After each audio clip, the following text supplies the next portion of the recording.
Class 10th के students लगातार से कमेंट कर रहे थे कि सामाजिक विज्ञान यानी कि आपका सोशल साइंस का 24 सितंबर के दिन होने वाले पेपर का वन शॉट वीडियो लेके आइए। भाई आ चुका है आपका वन शॉट, है ना। इसे जिसने पूरा देख लिया ना, मैं कह रहा हूँ पेपर इससे बाहर जाता ही नहीं है, क्योंकि मैथमेटिक्स का आपने देख लिया, मैंने विथ प्रूफ दिखाया कि हाँ पूछा गया है ना। इसी प्रकार से हर एक सब्जेक्ट का मैंने वन शॉट डाला था और हर एक सब्जेक्ट में पूछे गए। इसी प्रकार से सामाजिक यानी कि सोशल साइंस का बिल्कुल पूरा यहाँ पर निचोड़ देने वाला हूँ, जितना आपका आना है ना। जितने चैप्टर आने हैं उन्हीं के क्वेश्चन हैं और बिल्कुल वही क्वेश्चन हैं जो कि आएंगे, है ना। यानी कि इन्हीं क्वेश्चंस में से आपके क्वेश्चन कवर हो जाएंगे, आपका पेपर कवर हो जाएगा। और क्योंकि हर ज़िले में अलग अलग पेपर भाई आता है ना, अलग अलग पेपर आता है, तो यहाँ पे कोई चांस ही नहीं है कि कोई आपको रियल पेपर दे देगा, है ना। तो इसी प्रकार से आपको क्वेश्चन इंपॉर्टेंट ही पढ़ने चाहिए, ये आपका सही रहेगा। देखिए स्टार्ट करते हैं। उससे पहले मैं आपको बता दूं कि ये पीडीएफ पूरा 40 पेज का है, 41 पेज का पीडीएफ है। आपको डाउनलोड करना हो तो नीचे डिस्क्रिप्शन में लिंक दी गई है, वहाँ पर आप क्लिक करके इस पीडीएफ को परचेस कर सकते हैं ना, खरीद सकते हैं। इसमें सही विकल्प के रूप में पहले क्वेश्चन है आपका, पूर्वोत्तर और मध्य भारत में वनों की कटाई का प्रमुख कारण है। देखिए वीडियो फुल देखना है भाई, है ना। आपको वीडियो क्या है, फुल देखना है, क्योंकि आप वीडियो देखिए 2x में देख लीजिए, लेकिन पूरी वीडियो देखिए, हर एक क्वेश्चन कवर करवा दूंगा। इसका आंसर आपका रहेगा स्थानांतरित कृषि के लिए, है ना। मध्य भारत और पूर्वोत्तर भारत में यहाँ पे वनों की कटाई कृषि के लिए की जाती है ना, तो ये आपका आंसर रहेगा। नेक्स्ट क्वेश्चन आपका वही दिया गया है, वर्ष भारत में वर्ष 1973-74 की तुलना में 2013-14 में अर्थव्यवस्था के किस क्षेत्र में सबसे अधिक वृद्धि हुई है, तो तृतीयक क्षेत्र में सबसे अधिक वृद्धि हुई है। इसका आंसर आप देख सकते हैं, देखिए, है ना। और मैं बार बार कह रहा हूँ, यदि पीडीएफ चाहिए तो नीचे डिस्क्रिप्शन में लिंक है, परचेस लिंक है, और विथ आंसर फुल पीडीएफ आपको मिल जाएगी, है ना। भारत मानव विकास सूचकांक में किस श्रेणी में आता है, तो भारत का मानव विकास सूचकांक में नंबर जो है 135वां नंबर है ना, 135वें नंबर पे आता है, लेकिन वो श्रेणी की बात कर रहा है तो मध्यम श्रेणी में आता है ना, याद रखिएगा। नेक्स्ट क्वेश्चन आपका भाई जीडीपी का पूरा नाम लिखिए, तो सकल घरेलू उत्पाद सभी को पता है, बिल्कुल से याद रखेंगे, है ना। जीडीपी को इंग्लिश में क्या कहते हैं नीचे कमेंट बॉक्स में लिख दो, है ना। जीडीपी का फुल फॉर्म इंग्लिश में कमेंट में जल्दी से कमेंट कर दो, जिसको भी पता हो। नेक्स्ट है आपका, लोकतंत्र के लिए आवश्यक है धनबल, अशिक्षा, स्वतंत्र और निष्पक्ष चुनाव, निरंकुशता। तो यहाँ पे आंसर रहेगा आपका स्वतंत्र और निष्पक्ष चुनाव, है ना। निरंकुशता नहीं, ये अलग चीज़ है, ये बिल्कुल विपरीत है इससे कहें तो, है ना। तो चलिए निरंकुशता का भी क्वेश्चन आगे दिया गया है, वो देखेंगे, है ना। नेक्स्ट क्वेश्चन आपका दिया गया है, राज्य पुनर्गठन आयोग की स्थापना हुई थी 22 दिसंबर 1953, 22 दिसंबर 1954। इसी तरीके से ऑब्जेक्टिव दिए जाते हैं ताकि आप फंसें, आपको डेट याद होती है, सन में आप बस कन्फ्यूज हो जाती हैं। तो 1953 इसका राइट आंसर है। 22 दिसंबर सन 1953 को यहाँ पर राज्य पुनर्गठन आयोग की जो है स्थापना हुई थी, 1953, आंसर याद रखिएगा। नेक्स्ट क्वेश्चन भाई आपका दिया गया है, संविधान का रक्षक कहा जाता है, सबको पता है भाई, हम कब से पढ़ते आ रहे हैं, स्टार्टिंग से सोशल साइंस में हम यही तो पढ़ रहे हैं, है ना। सर्वोच्च न्यायालय संविधान का जो है रक्षक है। नेक्स्ट क्वेश्चन है हमारा, शिक्षा जो है किस सूची का विषय है, तो शिक्षा जो है राज्य सूची संघ सूची समवर्ती सूची, आंसर रहेगा आपका समवर्ती सूची, है ना। शिक्षा जो है समवर्ती सूची का विषय है ना। नेक्स्ट क्वेश्चन देखेंगे हम आपका, यूरोपीय संघ का मुख्यालय कहाँ पे है, तो ब्रुसेल्स में है, आंसर याद रखेंगे, बहुत ज़्यादा इंपॉर्टेंट है। नेक्स्ट, जर्मनी में एकीकरण की आधारशिला किसने रखी थी, बिस्मार्क ने, है ना। बिस्मार्क का फुल नाम किसे पता है, जल्दी से कमेंट बॉक्स में लिख दो, बिस्मार्क का फुल नेम जिसे भी पता हो कमेंट में लिख दीजिए। नेक्स्ट है आपका, श्रीलंका में गृह युद्ध की समाप्ति किस वर्ष हुई, तो 2009 में हुई थी गृह युद्ध की समाप्ति श्रीलंका में, है ना। और श्रीलंका की खोज का श्रेय किसे दिया जाता है, कमेंट बॉक्स में बताइए जल्दी से, है ना। और चलिए आगे बढ़ते हैं, चोरी चोरा की घटना कब हुई थी, तो 5 फरवरी सन 1922 को। देखिए 4 फरवरी भी कहीं कहीं पे आपको मिल जाएगा, लेकिन ये रात को घटना हुई थी, इसलिए 5 फरवरी इसका आंसर जो है आप लगाएं तो सही है ना, मैं तो कहूँगा 5 फरवरी आपका बिल्कुल सही रहेगा, है ना। नेक्स्ट क्वेश्चन आपका देखेंगे हम, देखिए निम्नलिखित में से कौन श्रीलंका का प्रमुख जातीय समूह है, ईसाई और तमिल, बौद्ध और हिंदू, सिंहली और ईसाई, सिंहली और तमिल। तो भाई सिंहली और तमिल जो है वहाँ का प्रमुख जातीय समूह है। नेक्स्ट क्वेश्चन दिया गया है, प्राकृतिक संसाधन का उचित प्रबंधन क्यों महत्वपूर्ण है, केवल आर्थिक लाभ के लिए, पर्यावरण संतुलित बनाए रखने के लिए, कृषि उत्पादन बढ़ाने के लिए, शहरीकरण के लिए। तो पर्यावरण को संतुलित बनाए रखने के लिए यहाँ पे प्राकृतिक संसाधनों का यहाँ पर उचित प्रबंधन जो है जरूरी है ना। नेक्स्ट क्वेश्चन आपका दिया गया है, निम्नलिखित में से किस प्रांत में सीढ़ीदार या सोपानी खेती की जाती है, भाई सोपानी खेती कहें तो ये पंजाब में तो नहीं, हरियाणा नहीं, उत्तरांचल या कहें उत्तराखंड में यहाँ पे की जाती है। है ना, आंसर रहेगा आपका। इसके बाद नेक्स्ट क्वेश्चन आपका दिया गया है, इनमें से किस राज्य में काली मृदा पाई जाती है? आंसर आपका रहेगा जम्मू कश्मीर, राजस्थान, झारखंड, इनमें नहीं पाई जाती भाई। अपने मध्य प्रदेश में भी पाई जाती है और महाराष्ट्र में पाई जाती है, और भी कई राज्य हैं ना, तो इनमें तो इनमें नहीं पाई जाती है। जम्मू, राजस्थान, झारखंड में नहीं पाई जाती है। मध्य प्रदेश हो गया, है ना, महाराष्ट्र हो गया, इनमें जो है यहाँ पे क्या है, काली मृदा पाई जाती है। बढ़िया कपास उगाई जाती है इसमें, है ना। नेक्स्ट देखेंगे हम अपना अगला क्वेश्चन है हमारा, सार्वजनिक और निजी क्षेत्र किस आधार पर विभाजित है? रोजगार की शर्त पर, उद्यमों के स्वामित्व पर, श्रमिकों की संख्या पर, आय पर, है ना। तो उद्यमों के स्वामित्व पर आधारित है यहाँ पे क्या, सार्वजनिक और निजी क्षेत्र जो है उद्यमों के स्वामित्व पर आधारित होता है।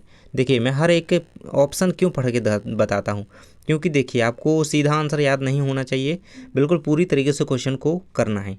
भारतीय सिंह का प्राकृतिक आवास आरक्षित क्षेत्र है, तो गुजरात का गिर क्षेत्र, ये तो आप सभी को पहले से ही पता होगा, है ना। ये रहेगा आपका आंसर, गुजरात का गिर क्षेत्र। काजीरंगा जो राष्ट्रीय उद्यान है वो असम में है, बिल्कुल याद रखिएगा। और सुंदरबन भारत का सबसे बड़ा डेल्टा पश्चिम बंगाल में है ना। और नीलगिरी वन क्षेत्र याद रखेंगे सभी। अगला क्वेश्चन है आपका, भारत में शक्तियों का बंटवारा किया गया है। देखिए सब कुछ मिक्स क्वेश्चन है ना। भारत में शक्तियों का बंटवारा संविधान द्वारा, न्यायालय द्वारा, शासन द्वारा, उपरोक्त सभी। तो भारत में शक्तियों का बंटवारा संविधान द्वारा किया गया है, जिसे मतलब राज्य सरकार को अलग शक्तियाँ दी गई हैं ना, केंद्र सरकार को भी अपनी शक्तियाँ दी गई हैं ना, अलग अलग, है ना। तो ये किसके द्वारा, किस में निहित है, संविधान में ये सब बताया गया है ना। नेक्स्ट है आपका, विनिमय की प्रारंभिक अवस्था में व्यापार किस प्रणाली पर आधारित था? तो किसको नहीं पता है भाई, किसको नहीं पता, वस्तु विनिमय प्रणाली, है ना।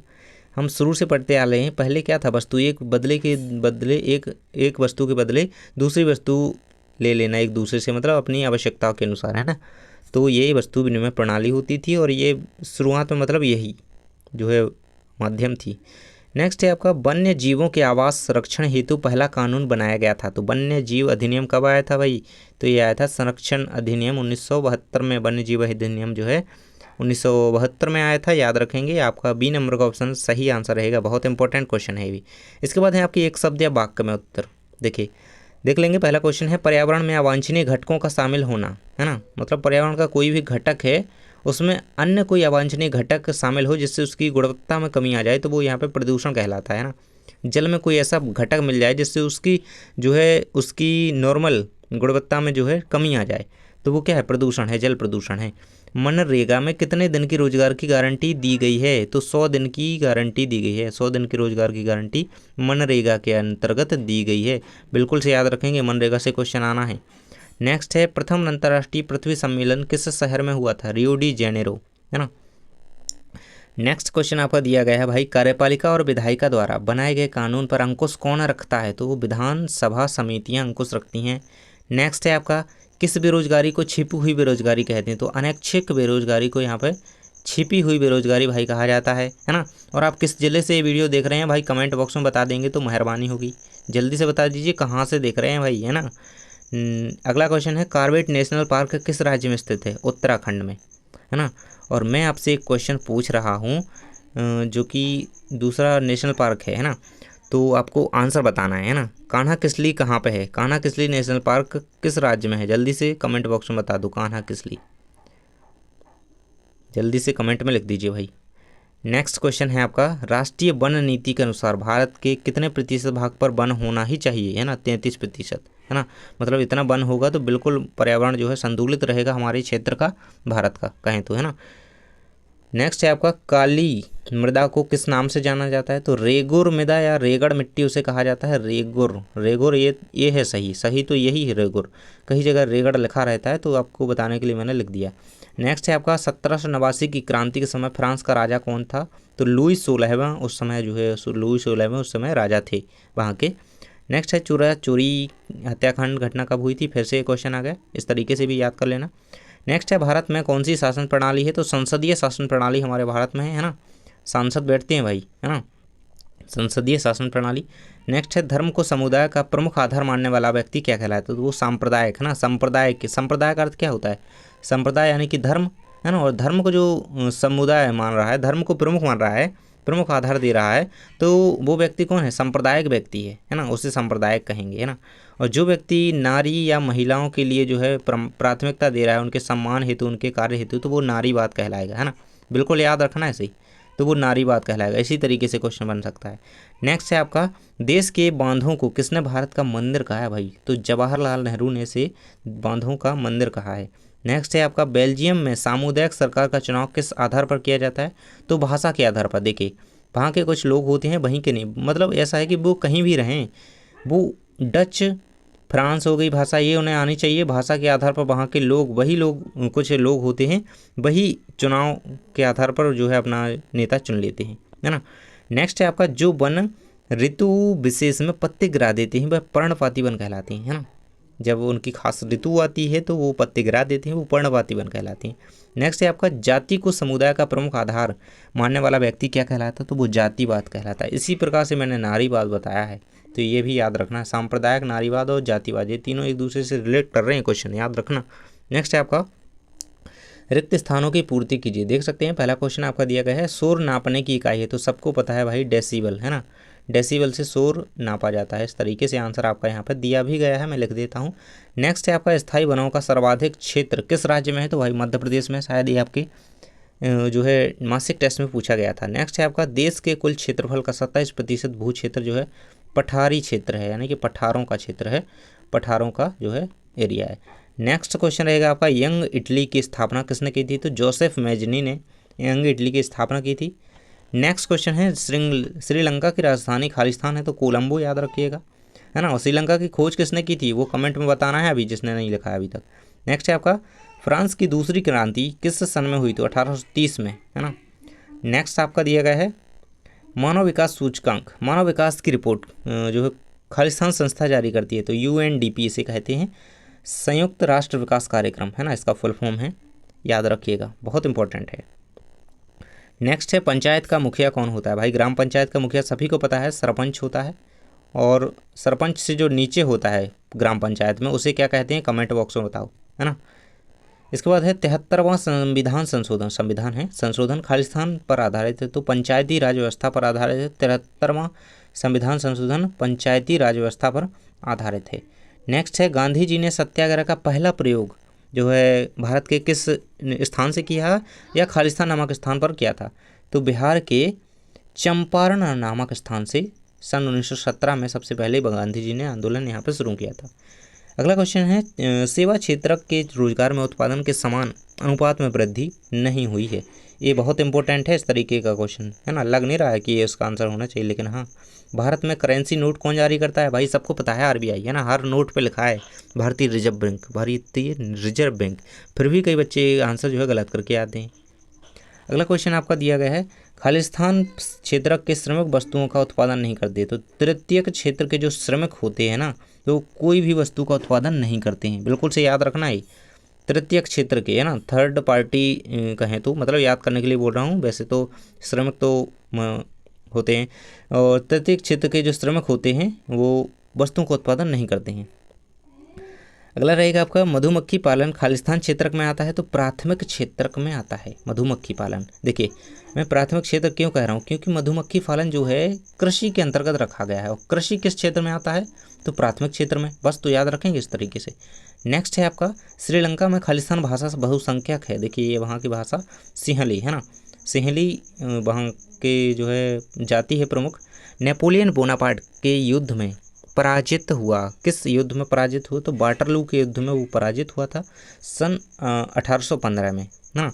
नेक्स्ट क्वेश्चन देखेंगे, साइमन कमीशन, है ना, साइमन कमीशन के खिलाफ प्रदर्शन करते हुए लाठीचार्ज से प्रसिद्ध स्वतंत्रता संग्राम सेनानी खालिस्तान शहीद हुए थे, तो कौन? लाला लाजपत राय, सभी को पता है, आपने बुक में पढ़ा होगा, लाला लाजपत राय, है ना, लाठीचार्ज के दौरान इनकी जो है शहीद हो गए थे।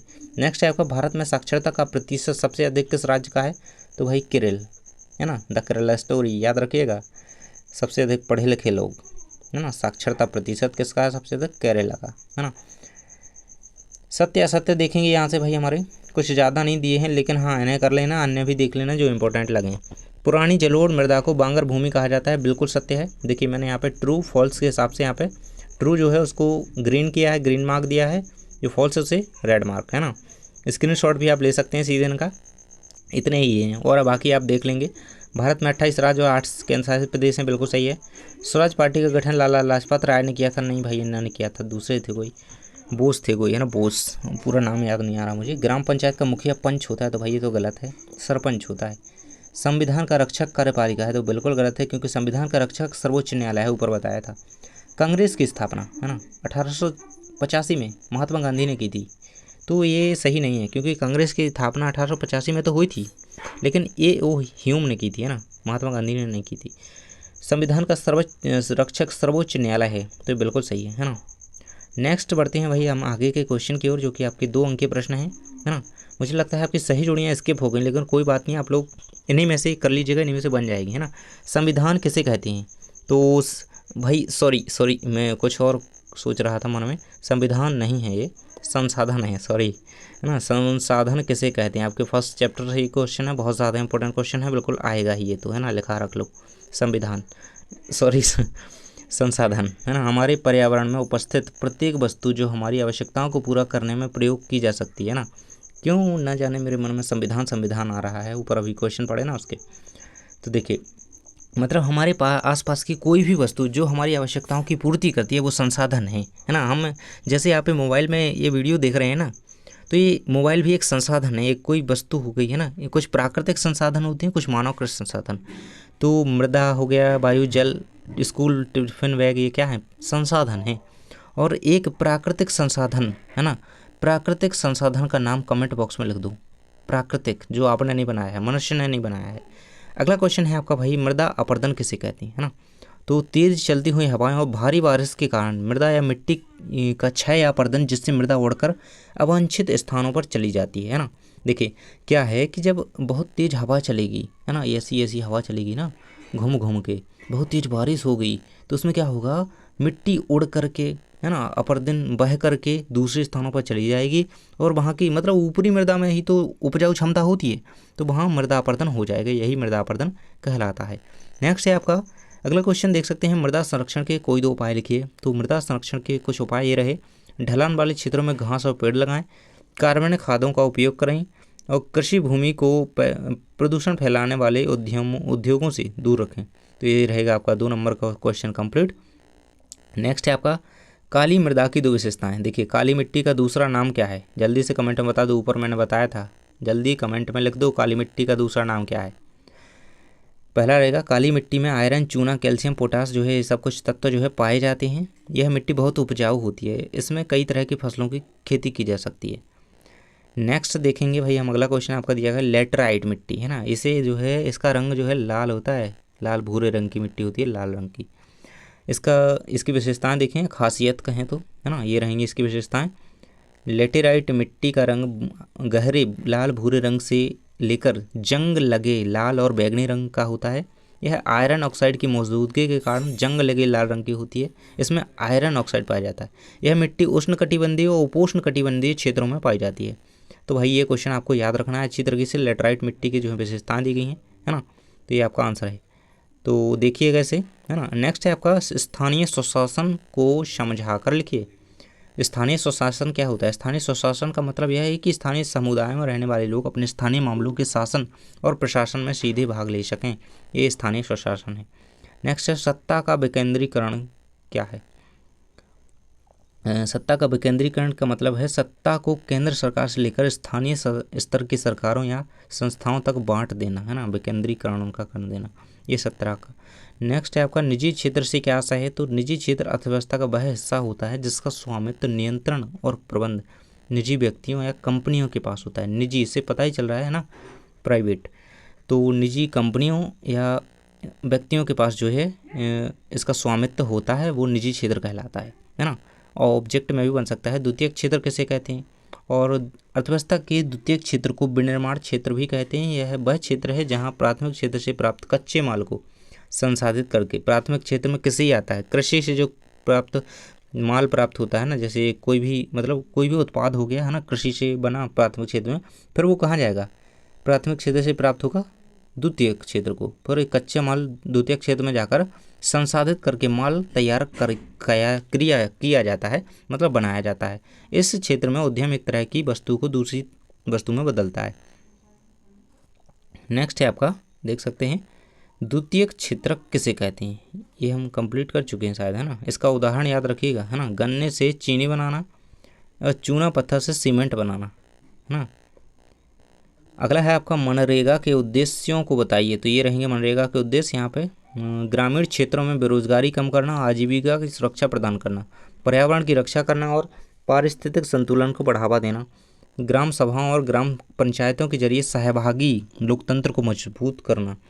नेक्स्ट आपका दिया गया है, ये पॉइंट पढ़ लीजिएगा। अगला है आपका क्वेश्चन, खुली बेरोजगारी का अभिप्राय क्या है। तो खुली बेरोजगारी का मतलब है कि जब कोई व्यक्ति काम करने के लिए तो तैयार है और उसके पास योग्यता भी है, लेकिन उसे काम नहीं मिल पाता है, तो यही क्या है, खुली बेरोजगारी। नेक्स्ट है आपका यूटोपिया से क्या तात्पर्य है ना, कल्पनादर्श। यूटोपिया, कल्पनादर्श या यूटोपिया एक ऐसे आदर्श समाज की कल्पना है जिसे वास्तविक रूप देना लगभग असंभव हो। यूटोपिया शब्द ग्रीक भाषा से लिया गया है और इसका मतलब या तो कोई जगह नहीं है या फिर कोई अच्छी जगह है ना, मतलब या तो कोई जगह नहीं है या फिर बहुत अच्छी जगह है। इसके बाद है रूढ़िवादी किन पारंपरिक संस्थाओं को बनाए रखना का जो है रखने के पक्ष में थे। तो चर्च जैसी संस्थाओं को बचाए रखने के वो पक्ष में थे, है ना, ये रहेगा। नेक्स्ट है आपका बाल्कन क्षेत्र के अंतर्गत आने वाले, ये बिल्कुल हाईलाइट कर लो, प्रमुख दो राज्यों के नाम क्या है, अल्बानिया और बुल्गारिया, है ना। ये दोनों को याद रखिए और बहुत सारे ऐसे राज्य हैं, लेकिन दो के पूछे गए हैं तो दो के ही मैंने यहाँ पे दे दिए हैं। नेक्स्ट देखेंगे भाई अगला क्वेश्चन, उदारवाद का अर्थ बताइए। बहुत ज़्यादा इंपॉर्टेंट क्वेश्चन है, इसको आप 5 स्टार लगा लो तो कम है ना, इसको बिल्कुल से आप याद करके रखना। उदारवाद वह विचारधारा है जिसके अंतर्गत मनुष्य को विवेकशील प्राणी मानते हुए सामाजिक संस्थाओं को मनुष्यों की सूझबूझ रोज सामाजिक प्रयास का परिणाम समझा जाता है। उदारवाद की उत्पत्ति जो है 17वीं शताब्दी के प्रारंभ में देखी जा सकती थी। जॉन लॉक को उदारवाद का जो है जनक माना जाता है, जॉन लॉक। नेक्स्ट है आपका बहिष्कार का अर्थ स्पष्ट कीजिए। तो बहिष्कार क्या होता है, देखिए, तो आमतौर पर नैतिक, सामाजिक, राजनीतिक या पर्यावरणीय कारणों के लिए विरोध की अभिव्यक्ति के रूप में किसी व्यक्ति या संगठन या विशेष देश के उपयोग से स्वैच्छिक और जानबूझकर रोकथाम का कार्य अगर हम करें तो वो है बहिष्कार, है ना। किसी चीज़ को त्यागने का कार्य अगर किया जाए। इसके बाद है आपका भारतीयों ने साइमन कमीशन का विरोध क्यों किया। तो ये रहेगा इसका आंसर। और साइमन कमीशन किस वर्ष, है ना, कौन सी सन में साइमन कमीशन भारत आया था, कमेंट बॉक्स में जल्दी से बता दो, जिसे भी बताओ, है ना, आगे मैं बता दूंगा, है ना। जल्दी बताओ किस सन में साइमन कमीशन भारत आया था।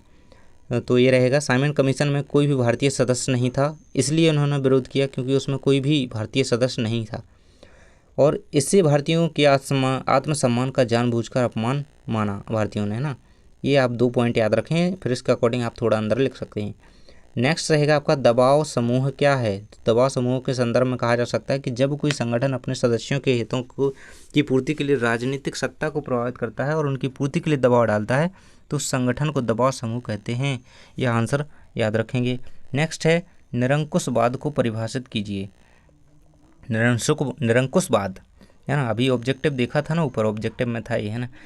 ऐसी शासन व्यवस्था है जहाँ किसी एक व्यक्ति या पार्टी के पास सर्वोच्च शक्ति होती है। निरंकुश शासक के फैसले किसी बाहरी कानूनी प्रतिबंध या लोकप्रिय नियंत्रण से नहीं बंधी होती, मतलब किसी भी उसके लिए कोई कानून नहीं होता है, वो स्वयं कानून बनाते हैं, उन्होंने जो कह दिया वही होगा, ऐसा यहाँ पे निरंकुशवाद में होता है यही। इसके बाद है आपका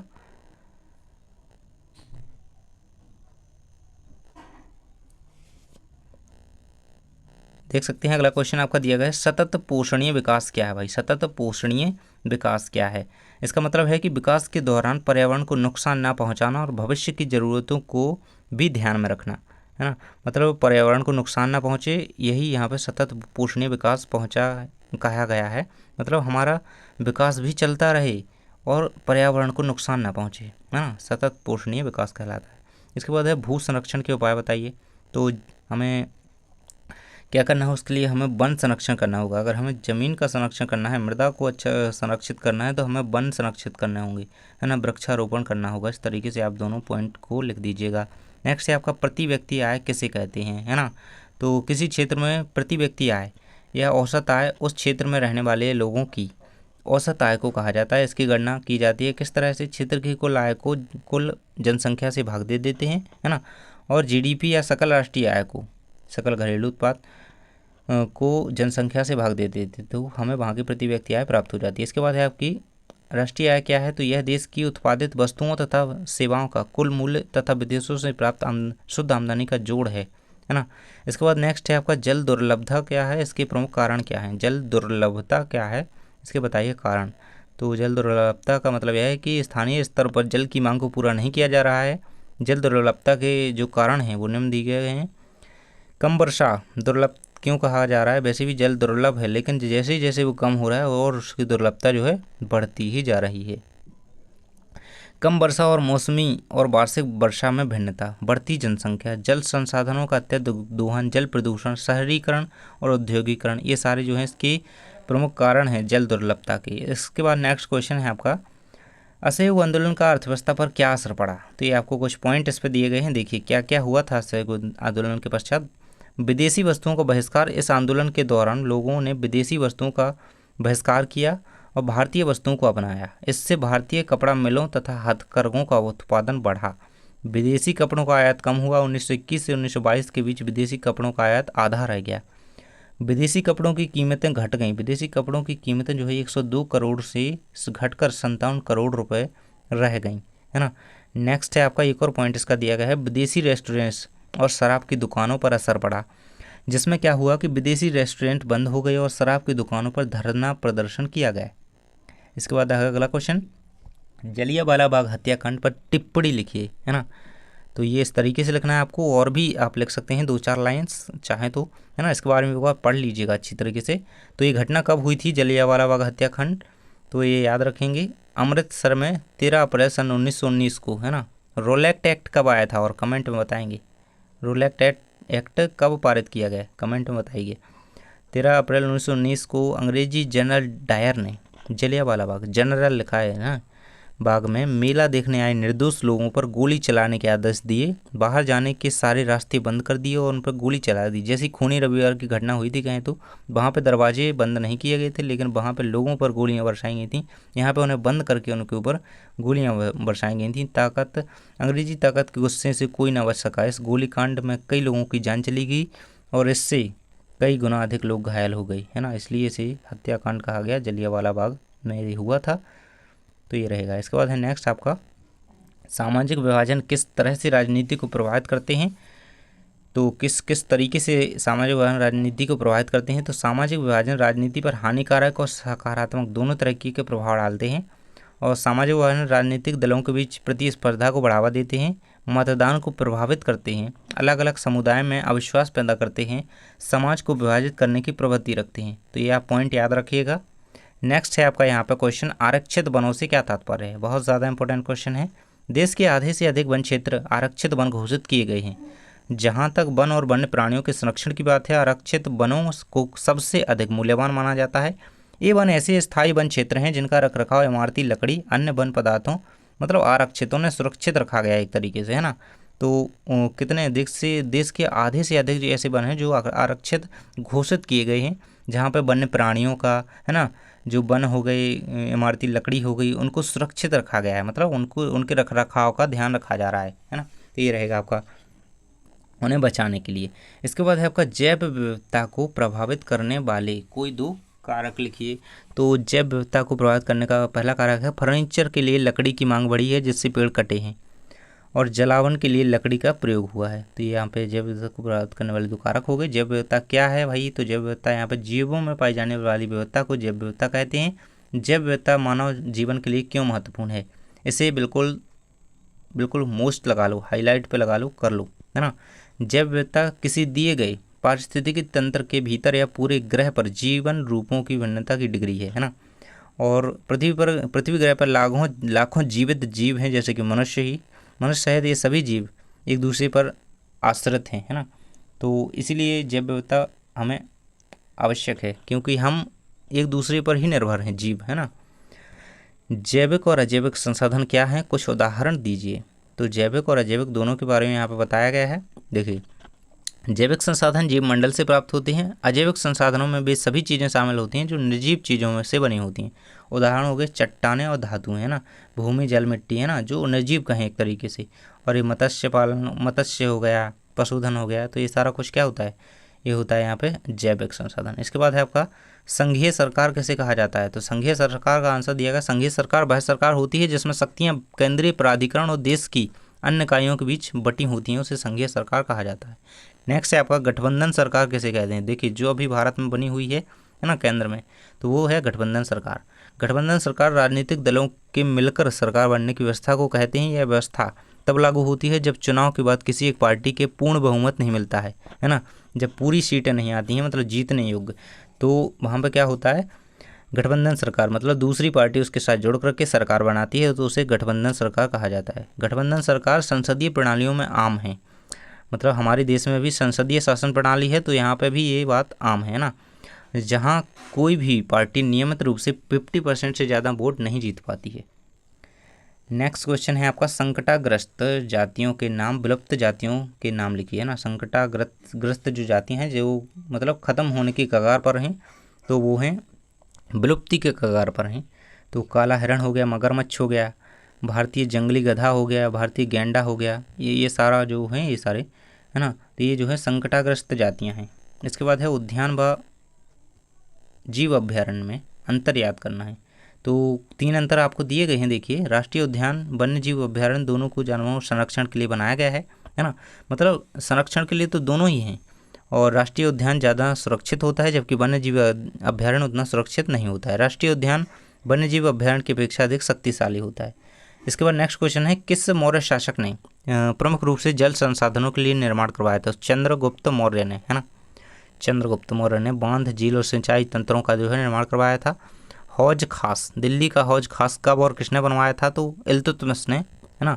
इल्तुतमिश की पुत्री का नाम क्या था, कमेंट बॉक्स में आप बताइएगा जिसको भी पता हो, है ना। 14वीं शताब्दी में यहाँ पे दिल्ली में हौज खास का निर्माण इल्तुतमिश द्वारा करवाया गया था। इनकी पुत्री का नाम जिसको भी पता हो कमेंट बॉक्स में बताएंगे। नेक्स्ट है आपका जल संरक्षण के लिए कृषि क्षेत्र में किस क्रांति की आवश्यकता है, तो शुष्क कृषि तकनीकों तथा सूखा प्रतिरोधी फसलों के विकास द्वारा अब क्षेत्र में क्रांति लाने की आवश्यकता है। देखिए ये PDF आप पूरी लेना चाहते हैं तो आसानी से पढ़ सकते हैं, तो आपको डिस्क्रिप्शन में परचेस लिंक है उससे खरीद सकते हैं। अगला है आपका अमेरिकी महाद्वीप की खोज किसने की थी, तो क्रिस्टोफर कोलंबस ने इसकी खोज की थी। नेक्स्ट है आपका जोल्बेरोइन नामक शुल्क संघ क्या था, इसकी स्थापना क्यों की गई, तो ये इंपॉर्टेंट क्वेश्चन है, इसको बिल्कुल से हाईलाइट करके रखेंगे, है ना। ये बहुत ज़्यादा इंपॉर्टेंट क्वेश्चन है, इसको ज़रूर से कर लीजिएगा। जोल्बेरोइन, है ना, यह एक जर्मन शुल्क संघ था जिसमें अधिकांश जर्मन राज्य शामिल थे। यह संघ जो है 1834 में प्रशा की पहल पर स्थापित हुआ था, है ना। तो याद रखिएगा, पूरा आंसर इसका कंप्लीट कर लीजिएगा। नेक्स्ट क्वेश्चन है आपका किस शहर में हर घर पर, है ना। देखिए तमिलनाडु एक ऐसा राज्य है जिसमें कहा गया है कि भाई वर्षा हो तो वर्षा जल का संग्रहण छत पर कीजिए, है ना। ये भारत का प्रथम ऐसा राज्य है जहाँ पे ये लागू ही कर दिया गया है ना, कि सभी करें। एक ऐसा राज्य है जहाँ पर पूरे राज्य में हर घर में छत वर्षा जल संग्रह ढांचों का बनाना अनिवार्य कर दिया गया है, तो ये कंप्लीट रखेंगे आप। नेक्स्ट है आपका सकल घरेलू उत्पाद या GDP किसे कहा जाता है। GDP का फुल फॉर्म इंग्लिश में मैंने पूछा था कि नीचे कमेंट बॉक्स में बताइए, तो जल्दी से लिख दीजिए आंसर, अभी तक नहीं लिखा है जिसने। GDP एक विशिष्ट समय अवधि में देश की सीमाओं के भीतर उत्पादित सभी वस्तुओं और सेवाओं का मौद्रिक मूल्य होता है। सकल घरेलू उत्पाद किसी देश को मापने का सबसे अच्छा तरीका है। नेक्स्ट है मानव विकास सूचकांक क्या है। संयुक्त राष्ट्र विकास कार्यक्रम यानी कि UNDP, है ना, जो इसकी रिपोर्ट जो है जारी करता है, द्वारा जारी मानव विकास सूचकांक यह बतलाता है कि किसी देश के लोग अपनी बुनियादी चीज़ें शिक्षा, स्वास्थ्य और जीवन स्तर पाने में सक्षम हैं या नहीं, है ना। यही रिपोर्ट बताता है ये UNDP, है ना, यही। इसके बाद है इसी क्या पॉइंट है, ये दिया गया है, इसे कर लेंगे। नेक्स्ट है आपका धारणीय विकास से क्या आशा है। ये बहुत इंपॉर्टेंट क्वेश्चन है। धारणीय विकास ऐसा विकास है जो किसी भावी पीढ़ी की आवश्यकताओं की पूर्ति की क्षमता से समझौता किए बिना वर्तमान पीढ़ी की आवश्यकताओं की पूर्ति करे, वो भावी विकास यहाँ पर धारणीय विकास है। खुली बेरोजगारी और प्रच्छन्न बेरोजगारी के बीच अंतर आपको लिखना है। तो जब किसी आदमी के पास कोई काम नहीं होता है और इसे बेरोजगारी कहते हैं, लेकिन जब कोई आदमी काम तो कर रहा है लेकिन अभी क्षमता का सदुपयोग नहीं कर पाता है तो इसे प्रच्छन्न बेरोजगारी कहते हैं। और लेकिन जब किसी आदमी को काम बिल्कुल भी नहीं मिलता है तो इसे खुली बेरोजगारी कहते हैं, है ना, मतलब उसे काम नहीं मिलता है, वो काम करना चाहता है और योग्य भी है, उसके पास डिग्री है, काम नहीं मिल रहा है। इसके बाद है पहाड़ी क्षेत्र में मिट्टी के कटाव को नियंत्रित करने के कोई 2 उपाय लिखिए। तो वहाँ पे सीढ़ी नुमा, देखिए सीढ़ी नुमा खेती कहाँ की जाती है, जल्दी से बताइएगा कमेंट में। अभी हमने ऊपर पढ़ा था सीढ़ी नुमा या सोपारी खेती इसे कहा जाता है, सोपारी इस तरीके से लिखा होता है, सोपारी खेती, सोपानी है ना सोपारी नहीं, सोपानी खेती, हाँ सॉरी, सोपानी खेती या सीढ़ी नुमा खेती किस राज्य में से किया जाता है, कमेंट बॉक्स में बताएंगे, है ना। तो आप इतने सही समझ सकते हैं, पर्वतीय क्षेत्र है भाई, ये कंप्लीट कर लीजिएगा। नेक्स्ट क्वेश्चन आपके 3 अंकीय प्रश्न यहाँ से स्टार्ट होते हैं भाई। तो देखेंगे गांधी जी ने असहयोग आंदोलन को वापस क्यों लिया, समझाइए। तो ये आपका आंसर रहेगा 5 फरवरी 1922 में उत्तर प्रदेश के गोरखपुर जिले में स्थित चौरी चौरा नामक जब घटना हुई तो उस बाजार से गुजर रहा एक शांतिपूर्वक जुलूस पुलिस के साथ हिंसक टकराव में बदल गया, है ना। आंदोलनकारियों ने कुछ पुलिस वालों को थाने में बंद कर करके आग लगा दी। इस घटना को सुनते ही महात्मा गांधी ने 12 फरवरी 1922 को असहयोग आंदोलन जो है स्थगित कर दिया, रोक दिया, क्योंकि असहयोग आंदोलन जो क्या है हिंसक होता जा रहा था, इसलिए उन्होंने उसे रोक दिया। इसके बाद है आपका राष्ट्रीय ग्रामीण रोजगार गारंटी अधिनियम 2005 के प्रावधान लिखिए। ये इंपॉर्टेंट क्वेश्चन है, आएगा ही आएगा, 3 नंबर में आएगा या 4 नंबर में आएगा, है ना, कर लीजिएगा सही। यहाँ से मतलब हमारे 3 ही नहीं, 3 और 4 दोनों नंबर के क्वेश्चन स्टार्ट हैं, मैं बताते जाऊँगा किस नंबर में आएगा, है ना। इसके 4 पॉइंट कंप्लीट कर लेंगे। ये मनरेगा के पॉइंट लिखे हैं। इसमें क्या है कि इस योजना के तहत हर साल किसी भी ग्रामीण परिवार के वयस्क सदस्य को, है ना, कम से कम 100 दिन का रोजगार मिलना चाहिए। रोजगार की मांग करने वाले अकुशल शारीरिक काम करने के लिए लोगों को यह रोजगार मिलता है। और वहाँ पे क्या क्या देखिए, यहाँ पे देखिए 10% अतिरिक्त भी मिलता है, रकम खर्चे के लिए भी मिलनी चाहिए। और रोजगार के दौरान अगर मजदूर को चोट लगती है तो उसका मुफ्त इलाज किया जाना चाहिए। अगर काम के दौरान मजदूर अपंग हो जाता है या मर जाता है तो उसे 25,000 रुपये मिलते हैं। इसके बाद है काम स्थान पर पीने का पानी, बच्चों के रहने की जगह और प्राथमिक चिकित्सा की सुविधा होनी चाहिए। नेक्स्ट है आपका भारत में लोग रोलेक्ट एक्ट के विरोध में क्यों थे। रोलेक्ट एक्ट देखिए, अंग्रेजी सरकार ने रोलेक्ट एक्ट की अध्यक्षता में एक समिति नियुक्त की जिसका उद्देश्य भारत में क्रांतिकारी आंदोलन को रोकने के लिए कानून बनाया गया था। तो इसके विरोध में थे और साइमन कमीशन के विरोध में भी थे, है ना। तो ये क्वेश्चन को आप कंप्लीट कर लीजिएगा। नेक्स्ट है आपका ऋण के औपचारिक और अनौपचारिक स्रोतों के कोई 3 अंतर लिखें। इन स्रोतों में अंतर लिखना है, बिल्कुल से अंतर दिया गया है आपके सामने, 4 अंतर दिए गए हैं, देख सकते हैं यहाँ पे। तो इन्हें कंप्लीट आप कर लीजिएगा। जो है औपचारिक ऋण बड़ा होता है और ये छोटा होता है ना। इनको अच्छी तरीके से कर लेंगे, जल्दी कर लेते हैं भाई, वीडियो लंबा हो चुका है। नमक मार्च किस प्रकार उपनिवेशवाद के विरुद्ध प्रतिरोध का एक प्रभावी हथियार बन गया, समझाइए। बिल्कुल से कर लेना ऐसे, मोस्ट इंपोर्टेंट क्वेश्चन 3 नंबर में, है ना, ये कर लीजिएगा। यहाँ पे देख सकते हैं नमक मार्च, नमक यात्रा दांडी मार्च कहें तो 12 मार्च 1930 को गांधी जी ने दांडी मार्च या नमक मार्च आंदोलन शुरू किया था। यहाँ आंसर डेट के साथ याद रखेंगे। उनके साथ 78 विश्वस्त अनुयायी शामिल थे। महात्मा गांधी और उनके अनुयायी 24 दिनों तक पैदल चले और साबरमती से दांडी तक की 240 मील की दूरी तय की। रास्ते में कई अन्य लोग उनके साथ हो गए। 6 अप्रैल 1930 को गांधी जी ने मुट्ठी भर नमक उठाकर प्रतीकात्मक रूप से इस कानून को तोड़ा, है ना। और नमक एक शक्तिशाली प्रतीक था जिसे हर व्यक्ति के साथ जोड़ा जा सकता था। नमक का इस्तेमाल हर तबके का आदमी समान रूप से करता है। ऐसा नहीं कि अमीर आदमी अधिक नमक खाएगा और गरीब आदमी जो है कम नमक खाएगा, है ना। तो इसी समय जो है गांधी जी ने नमक कानून तोड़ा था। इसके बाद है आपका अगला क्वेश्चन, साइमन कमीशन क्या था, भारतीयों ने इसका विरोध क्यों किया। तो ये हम कंप्लीट कर चुके हैं, लेकिन साइमन कमीशन क्या था यहाँ पे आपको दिया गया है ना, तो इसे कंप्लीट कर लीजिएगा। 1927 में जो है साइमन कमीशन भारत आया था, ये रहेगा आंसर, है ना।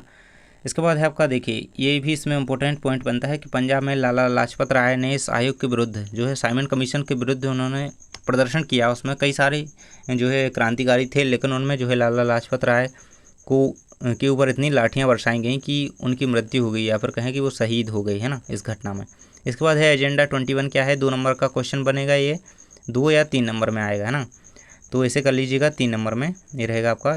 यह घोषणा है जिसे 1992 में ब्राज़ील के शहर रियो डी जेनेरो में संयुक्त राष्ट्र पर्यावरण और विकास सम्मेलन UNCED के तत्वाधान में राष्ट्राध्यक्षों द्वारा स्वीकृत किया गया, है ना। इसका उद्देश्य वैश्विक सतत विकास को प्राप्त करना है। यह पर्यावरणीय क्षति, गरीबी, बीमारी आदि से लड़ने के लिए एक बड़ा ही खतरनाक एजेंडा है ना, अच्छा मतलब है एजेंडा। इसका उद्देश्य भूमंडलीय सतत पोषणीय विकास है ना। सतत पोषणीय विकास क्या है, ये हम ऊपर देख ही चुके हैं कि पर्यावरण को भी साथ में लेना है और साथ में अपने विकास को भी गति देनी है। इसके बाद है आपका 1830 की जुलाई क्रांति पर फ्रांस का क्या प्रभाव पड़ा, तो बिल्कुल से इसे 3 नंबर में कंप्लीट कर लेना है ना। तो ये रहेगा आंसर। 1789 की क्रांति की तुलना में 1830 की क्रांति में रक्तपात बहुत कम हुआ। मेटरनेक अपने देश के विद्रोह के दमन में लगा होने के कारण फ्रांस की क्रांति में अधिक हस्तक्षेप ना कर सका। ये रहेगा इसका कंप्लीट आंसर। इसे अच्छी तरीके से आप कर लीजिएगा। किन किन देशों पर प्रभाव पड़ा ये भी यहाँ पर बताया गया है। तो देखिए 1789 की 1830 की क्रांति पर फ्रांस के प्रभाव के कारण Poland, Germany, Italy, England, Netherlands आदि जो है बहुत प्रभावित हुए ये देश है ना। नेक्स्ट है आपका भारतीय संविधान में वर्णित संघ सूची। ये बहुत इंपॉर्टेंट क्वेश्चन है, 3 नंबर में कर लेना बिल्कुल से है ना। 3 नंबर में ये क्वेश्चन हाईलाइट है। अनुसूची में 3 सूचियाँ हैं जो कि संघ, राज्य और संवर्ती सूची, 3 सूचियाँ यहाँ पे हैं। तो संघ सूची में मूल रूप से 97 विषय थे, अब इसमें 100 विषय हैं। इस सूची में वर्णित विषयों पर कानून बनाने के लिए केंद्र के पास विशेष अधिकार है। राज्य सूची अभी इसमें 61 विषय हैं, इसमें शुरुआत में 66 विषय थे। राज्य विधानसभाएं इस सूची में वर्णित विषयों पर कानून बना सकती हैं। संवर्ती सूची में 52 विषय शामिल हैं। दोनों राज्य और केंद्र सरकार इस सूची में उल्लेखित कानून बना सकती हैं। देखिए मतलब जो संघ सूची है इसमें केवल राज्य सरकार कानून बना सकती है, संघ सूची में है ना केंद्र सरकार बना सकती है। राज्य सूची में राज्य या विधानसभा सरकारें जो होती हैं वो यहाँ पे कानून बना सकती हैं। और संवर्ती सूची में केंद्र और राज्य दोनों सरकार यहाँ पे कानून बना सकती हैं। और शिक्षा किस सूची के अकॉर्डिंग आता है तो आप बताइए कमेंट में, बताया है ऊपर पढ़ा चुके हैं। नेक्स्ट है आपका यहाँ पे अगला क्वेश्चन है कर्जदाता कर्ज देते समय ऋणाधार की मांग क्यों करता है। तो ये आपका कंप्लीट आंसर दिया गया है क्योंकि ऋणाधार की मांग करता है क्योंकि ऋण वापसी की अनिश्चितता समाप्त हो सके। भारत के सभी ग्रामीण क्षेत्रों में ऋणक जो है मौजूद नहीं है ना, बैंक मौजूद नहीं है इसलिए करता है। और बैंक भी ग्रामीण क्षेत्र में ऋण को ज़्यादा जोखिम वाला मानते हैं क्योंकि ऋण को वसूलना कई बार कठिन हो जाता है। नेक्स्ट है आपका पहाड़ी क्षेत्रों में मिट्टी के कटाव को नियंत्रित करने के कोई 2 उपाय लिखिए। तो भू संरक्षण के निम्नलिखित उपाय किए जा सकते हैं। आंसर रहेगा पर्वतीय क्षेत्रों में सीढ़ीनुमा खेत बनाकर भू संरक्षण कर सकते हैं। वृक्षारोपण द्वारा भूमि के कटाव को रोका जा सकता है। भूमि बांध बनाकर अवनालिका अपरदन को रोका जा सकता है। इस तरीके से कंप्लीट करेंगे तीनों। अगला है आपका संसाधन के अति दोहन से उत्पन्न होने वाली कोई 2 समस्याएं लिखिए। आंसर रहेगा पर्यावरणीय समस्याएं, असामाजिक, सामाजिक या आर्थिक समस्याएं। इसके बाद है इटली के एकीकरण के मुख्य कर्णाधार कौन थे। बहुत इंपॉर्टेंट क्वेश्चन है, 3 नंबर में बनेगा, कर लेना इसे है ना। तीनों पॉइंट इसके दिए गए हैं, जुजेपी गरिबल्दी, काउंट काबोर, विक्टर एमानुअल, ये पॉइंट दिए गए हैं। तीनों को देख लीजिए ध्यान से, स्क्रीनशॉट ले लीजिए। नेक्स्ट है आपका सार्वजनिक क्षेत्र तथा निजी क्षेत्र में अंतर लिखिए। तो दोनों में अंतर आपके सामने दिया गया है, देख सकते हैं यहाँ पे। पहला अंतर इसमें रहेगा ऐसा व्यवसाय जिसका स्वामित्व, नियंत्रण और प्रबंधन सरकार द्वारा किया जाता है वो सार्वजनिक क्षेत्र कहलाता है, मतलब सबके लिए है। निजी क्षेत्र किसी प्राइवेट में मतलब होता है, किसी व्यक्ति या समूह या कंपनी का होता है, ये वो है निजी क्षेत्र है। इसके बाद इसमें कर्मचारी को वरिष्ठता होती है। इसमें कर्मचारी या कार्य निष्पादन एवं योग्यता को वरिष्ठता दी जाती है। आम जनता की सेवा करना होता है सार्वजनिक क्षेत्र का काम। और निजी जो क्षेत्र होते हैं वो केवल अपने लाभ के बारे में सोचते हैं। ये रहेगा इसका कंप्लीट आंसर। इसके बाद नेक्स्ट क्वेश्चन है आपका पूर्वी तट से के नदी डेल्टा में किस प्रकार की मिट्टी पाई जाती है। इस प्रकार की मिट्टी की प्रमुख 3 विशेषताएं। तो भाई वहाँ पे जलोढ़ मिट्टी पाई जाती है, देखिए है ना।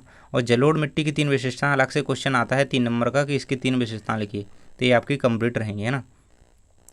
ये देख सकते हैं यहाँ पे जलोढ़ मिट्टी में रेत, गाद और मिट्टी के विभिन्न अनुपात होते हैं। ये मिट्टी बहुत उपजाऊ होती है। इसकी उर्वरता के कारण जलोढ़ मिट्टी के क्षेत्रों में गहन खेती की जाती है और इसलिए उन क्षेत्रों मतलब जहाँ पे ये जलोढ़ मिट्टी पाई जाती है वहाँ पे घनी आबादी वहाँ पे पाई जाती है। इस तरीके से आप इसमें लग सकते हैं। इसमें कौन कौन से तत्व होते हैं। फॉस्फोरिक एसिड, चूना जो है पर्याप्त मात्रा में पाया जाता है जो इसकी उपजता को बढ़ावा देता है। इसके बाद है संघीय शासन व्यवस्था की 3 विशेषताएँ। तो ये तीनों विशेषताएँ इसकी दी गई हैं, देख सकते हैं आपकी स्क्रीन पर हैं। संघीय शासन प्रणाली, संघीय शासन व्यवस्था देख सकते हैं। 2 स्तरीय सरकारें, शक्ति का वितरण, संवैधानिक स्थिति। इस तरीके से तीनों पॉइंट यहाँ पे याद रखेंगे। 2 स्तरों वाली सरकारें होती हैं। और अगला सब क्वेश्चन है आपका खादर और बांगर में अंतर, बिल्कुल से 2 नंबर में या 3 नंबर में है ना। ये क्वेश्चन कर लेना, देख सकते हैं। ये ऊपर वाला ये आपको 4 नंबर में करना है। ये रहेगा आपका बांगर और खादर में अंतर हर साल आता है। नए जलोढ़ हैं, ये प्राचीन जलोढ़ हैं। तो प्राचीन जलोढ़ किसे कहा जाता है ना? तो ये शायद खादर को कहा जाता है या बांगर को, इसमें मैं कन्फ्यूज़ हूँ, लेकिन हाँ ये अंतर ये शायद आप छोड़िए, है ना, लेकिन ये 3 अंतर आप जरूर से याद रखेंगे, है ना। चलिए नेक्स्ट देख लेते हैं। विस्तार पूर्वक बताएं कि मानव क्रियाएं किस प्रकार प्राकृतिक वनस्पति जाति और प्राणी जाति के ह्रास के कारक हैं, है ना। मानव क्रियाएं जो हैं वनस्पति और प्राकृतिक जो क्रियाएं हैं उनके लिए किस तरीके से खतरनाक हैं या ह्रास के कारक हैं। देखिए, तो मानव अपने स्वार्थ के अधीन होकर कभी ईंधन के लिए तो कभी कृषि के लिए, अब कहें तो कभी शहरीकरण के लिए अंधाधुंध वनों की कटाई करता है। इससे वनस्पति तो नष्ट होती है, साथ ही वन्य जीवों का प्राकृतिक आवास भी छिन जाता है। उद्योगों का कूड़ा कचरा खुले स्थानों पर फेंका जाता है, तब भूमि प्रदूषण होता है। इस तरीके से आप पूरा कंप्लीट आंसर कर लेंगे। इसके बाद है आपका अलग से, मैंने कहा था ना क्वेश्चन आता है 3 नंबर में, तो कर लेंगे इसे। जलोढ़ मिट्टी की तीनों विशेषताएं आपको मैं करवा ही चुका हूँ वैसे तो, इसे भी कर लीजिएगा। नेक्स्ट है आपका संसाधन किसे कहते हैं, संसाधनों के प्रकार बताइए। तो देखिए इतना क्वेश्चन आएगा तो ये 2 नंबर में आएगा केवल, है ना। और अगर इतना आया क्वेश्चन कि संसाधनों के प्रकार लिखिए अकेले इतना, है ना, तो ये भी 2 नंबर में आएगा।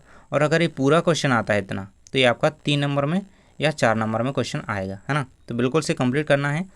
संसाधन तो मैंने आपको बता दिया कि क्या है ना, जो वस्तुएं हमारी आवश्यकताओं की पूर्ति करती हैं संसाधन कहलाती हैं।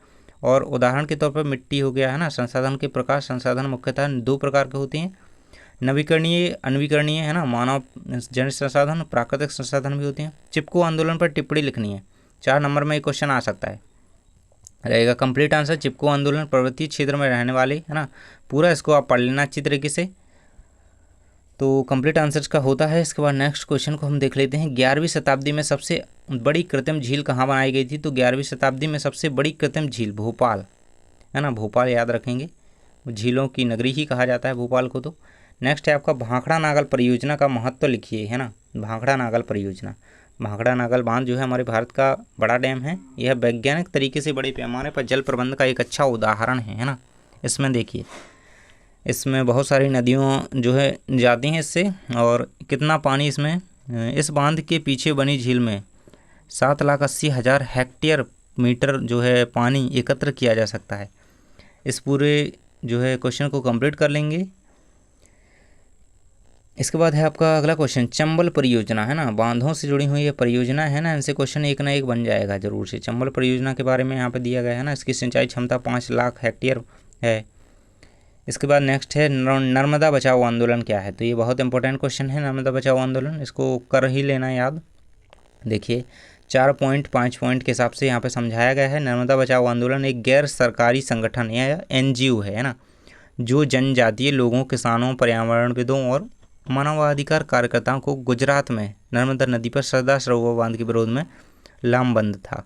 इस तरीके से इसके पॉइंट को पढ़ लेंगे और ये पूरा आपका कंप्लीट रहेगा, है ना, ये यहाँ पे पूरा कंप्लीट रहेगा। इसके बाद नेक्स्ट क्वेश्चन है, जर्मनी की एकीकरण की प्रक्रिया का वर्णन कीजिए। तो आरंभ विलियम प्रथम के प्रसा के सिंहासन पर आसीन होना।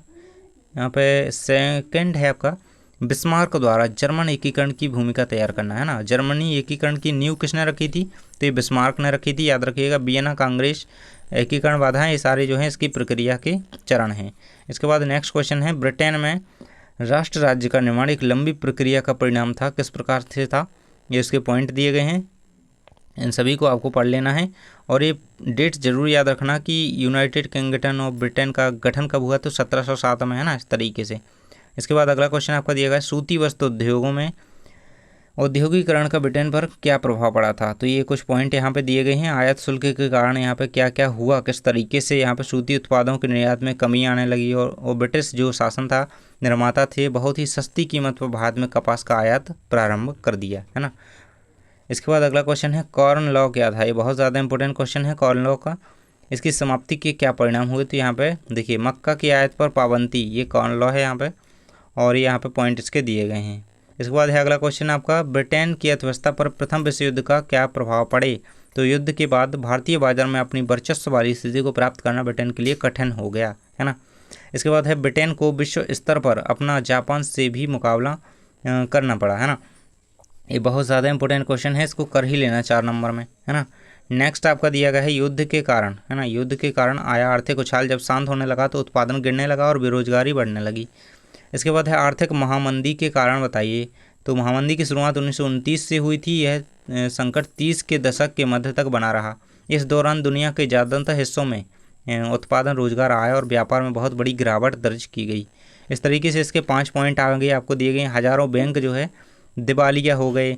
अमेरिकी उद्योगपतियों ने मंदी की आशंका को देखते हुए यूरोपीय देशों को कर्जा देना बंद कर दिया, क्योंकि वो जानते थे अगर इनके पास कुछ है नहीं, अगर हमने न कर्जा दे दिया और बाद में हमें ये दे पाए, है ना, मतलब मंदी की आशंका थी, इसलिए उन्होंने कर्जा देना बंद कर दिया। और बहुत सारे देशों ने अपनी निवेश संबंधी ज़रूरतों को पूरा करने के लिए अमेरिका से कर्जा लिया। इसके बाद है वैश्वीकरण का क्या अर्थ है भाई। तो अंतर्राष्ट्रीय आर्थिक विनिमय को में 3 प्रकार के प्रवाहों का वर्णन कीजिए। इस तरीके से देख सकते हैं किसी देश की अर्थव्यवस्था विश्व की अन्य अर्थव्यवस्थाओं के साथ जुड़ी होती है। और ये 2-3 पॉइंट इसके और दिए गए हैं। इसके बाद नेक्स्ट क्वेश्चन है इसका, ब्रेटन वुड्स समझौते का अर्थ क्या है ना। ये आपका 3 नंबर में क्वेश्चन बनेगा। तो इसके 2-3 पॉइंट दिए गए हैं, तीनों को आप अच्छी तरीके से समझ लीजिएगा। अगला क्वेश्चन है अफीम युक्त का अर्थ क्या है। चीन पर अफीम युद्ध है ना, युद्ध मैं भी ध्यान नहीं दे पाया ठीक से, युद्ध। तो अफीम युद्ध का अर्थ है जब इंग्लैंड ने चीनियों पर अफीम आयात करने का दबाव डाला तो दोनों देशों के बीच संघर्ष किया, जिसको अफीम युद्ध कहा जाता है। चीनियों का शारीरिक व नैतिक पतन हुआ। चीन के खजाने के रूप में 5 बंदरगाह ब्रिटिश व्यापारियों के लिए खोलने पड़े। चीन बिना किसी अवधि के हांगकांग को ब्रिटेन को सौंप दिया, है ना, बिना किसी अवधि के हांगकांग को ब्रिटेन को सौंप दिया हांगकांग ने। अगला है आपका, भारतीय संविधान में केंद्र और राज्यों के बीच शक्तियों का बंटवारा किस तरीके से किया गया है। तो संवर्ती सूची, संघ सूची के अकॉर्डिंग हम आपको बता ही चुके हैं कि कौन कैसी कानून बना सकता है, शक्तियाँ, है ना। तो यही आपका इसका आंसर है। नेक्स्ट है आपका, स्थानीय सरकारों का महत्व लिखिए। तो इस तरीके से इसका 4 पॉइंट याद रखेंगे। 4 नंबर में क्वेश्चन आएगा आपका। तो अनेक समस्याओं का निपटारा स्थानीय स्तर पर हो जाता है। स्थानीय सरकार के एक कहें तो विशेषताएं ही हैं एक तरीके से, कि इस लोगों को इस बात की भी जानकारी होती है कि पैसा कहाँ और कैसे खर्च किया जाना है ना। स्थानीय स्तर पर लोगों को फैसले में सीधे भागीदारी बनाना संभव हो जाता है। स्थानीय स्तर पर निपटारा हो जाता है, मतलब सीधे ऊपर नहीं भगना पड़ता है भाई, है ना, अपने स्तर पर सरकार हो, व्यवस्था हो तो, है ना। इसके बाद है एकात्मक और संघात्मक सरकारों के बीच 4 अंतर लिखिए। 4 नंबर में क्वेश्चन आएगा, है ना, कर लेना बिल्कुल। 5 अंतर दिए गए हैं, बिल्कुल स्क्रीनशॉट ले लो, बोर्ड तक कंप्लीट कर लेना, बोर्ड तक के लिए, है ना। नेक्स्ट है आपका, पंचायतों की मुख्य परेशानियों का वर्णन करने। जागरूकता का भाव, है ना, धन का भाव, मतलब गरीबी होती है भाई, या लोगों को कई तो बातों के बारे में पता नहीं होता। अधिकारियों की मनमानी होती है, हाँ होती है ग्रामीण क्षेत्रों में, कहें तो पंचायतों में, है ना। जन सहभागिता में कमी होती है, मतलब लोग उतने बढ़ चढ़ के हिस्सा नहीं लेते हैं किसी भी काम में। इसके बाद है, केंद्र और राज्य सरकारों द्वारा समय पर वित्तीय सहायता उपलब्ध नहीं कराना, हाँ, टाइम पे जो है बजट नहीं आता है। चुनाव नियमित रूप से नहीं होते हैं, ये भी सही बात है भाई, 2-2 साल लेट हो रहे हैं। इसके बाद है आपका, एक संघीय व्यवस्था वाला देश है भारत हमारा, है ना। इस तथ्य को साबित करने वाले मुख्य सिद्धांतों को लिखिए। हमारा भारत जो है एक संघीय व्यवस्था वाला देश है, इस तथ्यों को साबित करने वाले कुछ सिद्धांत लिखने हैं। तो इस तरीके से लिख सकते हैं, भारत में लिखित और विस्तृत संविधान है। भारत में केंद्र, राज्य और स्थानीय 3 सरकारों पर सरकारें हैं। ये आपके पॉइंट रहेंगे सभी भाई, इसे याद कर लेंगे आप। वीडियो बहुत ज़्यादा लंबा हो चुका है, पूरे क्वेश्चन कर लेना है, लेकिन संघवाद की किन्हीं 3 बुराइयों को लिखिए। ये रहेंगी इसकी 5 बुराइयाँ, आपको 3 याद कर लेनी है। इसके बाद है नेक्स्ट, संघीय व्यवस्था की 4 विशेषताओं का वर्णन कीजिए। सरकार एक से अधिक प्रकार की होती है, सत्ता का विभाजन होता है, प्रत्येक सरकार का अपना क्षेत्राधिकार होता है। बहुत ही सरल भाषा में भाई आंसर लिखे हुए हैं। दोनों सरकारें एक ही नागरिक समूह पर शासन करती हैं। नेक्स्ट है आपका, भारत की नीति, भारत की भाषा नीति की कोई 4 विशेषताएं। बहुत ज़्यादा इंपॉर्टेंट क्वेश्चन है ये 4 नंबर में, है ना। तो संविधान में किसी भी भाषा को राष्ट्रभाषा का दर्जा नहीं दिया गया है। संविधान में 22 भाषाओं को अनुसूचित भाषा का दर्जा दिया गया है। केंद्र सरकार ने हिंदी के साथ अंग्रेजी को राजकीय कामों में प्रयोग की अनुमति दी है ना। इसके बाद है आपका, विकेंद्रीकरण के क्या लाभ है। हम पढ़ चुके हैं कि विकेंद्रीकरण क्या है ना। विकेंद्रीकरण का अर्थ है सत्ता का बंटवारा। विकेंद्रीकरण में तानाशाही प्रवृत्ति की समाप्ति होती है। विकेंद्रीकरण से स्थानीय स्तर पर समस्याओं का समाधान हो जाता है। विकेंद्रीकरण से प्रजातांत्रिक मूल्यों को शक्ति मिलती है। अगला क्वेश्चन है आपका, भारत में पंचायती राज की 3 विशेषताओं को लिखिए। तो ये आपके संघवाद नामक चैप्टर से है। स्थानीय स्तर पर सरकारों का गठन, समस्याओं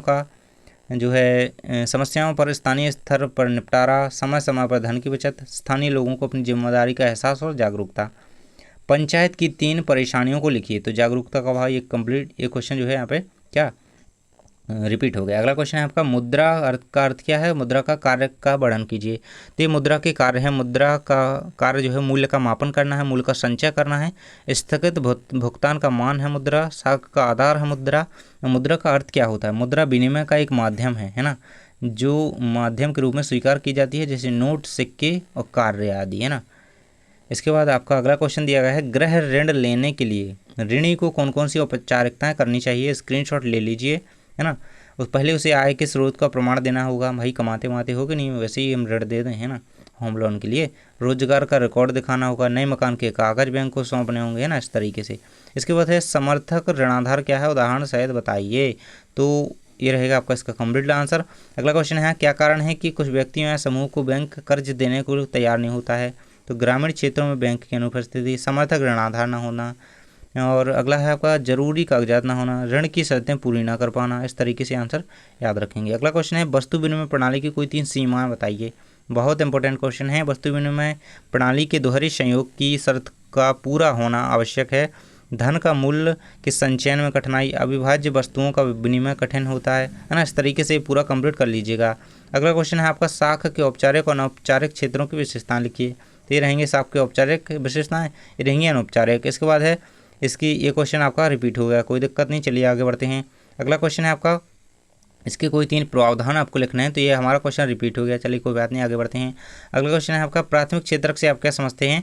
तो प्राथमिक क्षेत्रक, इसके 4 गतिविधियों के बारे में लिखना है। तो प्राथमिक क्षेत्रक जो है प्राथमिक प्राकृतिक संसाधनों के प्रत्यक्ष उपयोग पर आधारित